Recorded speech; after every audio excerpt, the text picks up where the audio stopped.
On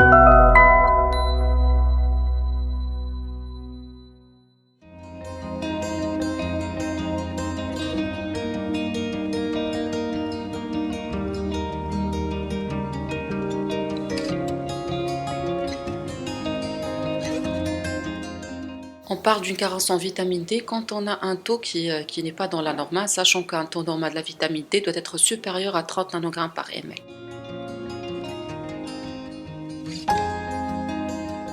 La carence en vitamine D est une pathologie qui est de plus en plus fréquente, donc responsable de plusieurs signes. Malheureusement, ce sont des signes qui sont en commun avec d'autres pathologies, ce qui rend le diagnostic le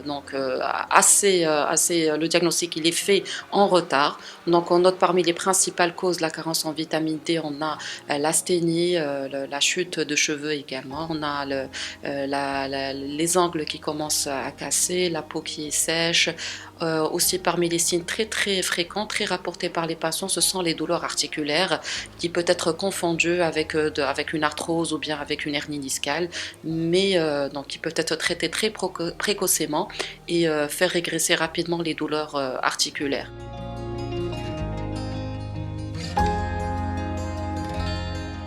On note que la carence en vitamine D est très fréquente chez les femmes qui s'exposent très peu au soleil.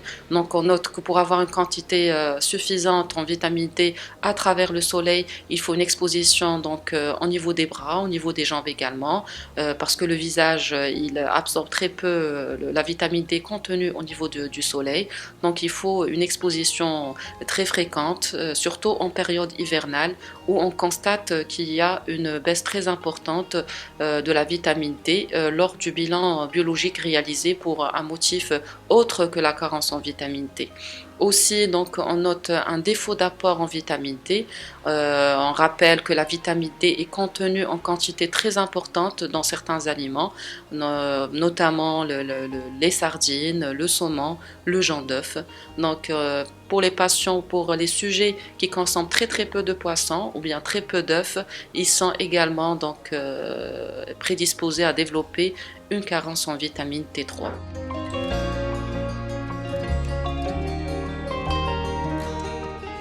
Le traitement de la carence en vitamine D est très simple. Donc on fait appel à une cure qui varie entre 2 jusqu'à 6 mois en ampoules de vitamine D3. Ces ampoules qui sont actuellement disponibles au Maroc.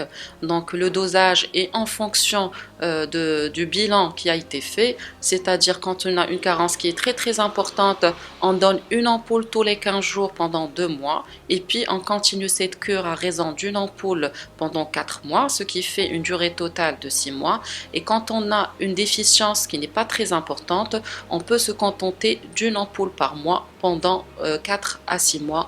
Et bien sûr, en insistant sur l'importance de l'ensoleillement et de l'apport exogène en vitamine D, notamment la consommation des aliments qu'on a cités auparavant, qui sont essentiellement les sardines, le jaune d'œuf et également le saumon. Il faut aussi signaler que malheureusement, il y a des personnes actuellement qui prennent la vitamine D d'une façon aléatoire, sans prendre l'avis d'un médecin, et qui le prennent aussi à long terme. Mais il faut noter que ça expose à des complications, notamment une élévation de la calcémie qui pourrait être responsable de lithiase rénale et de colique néphrétique.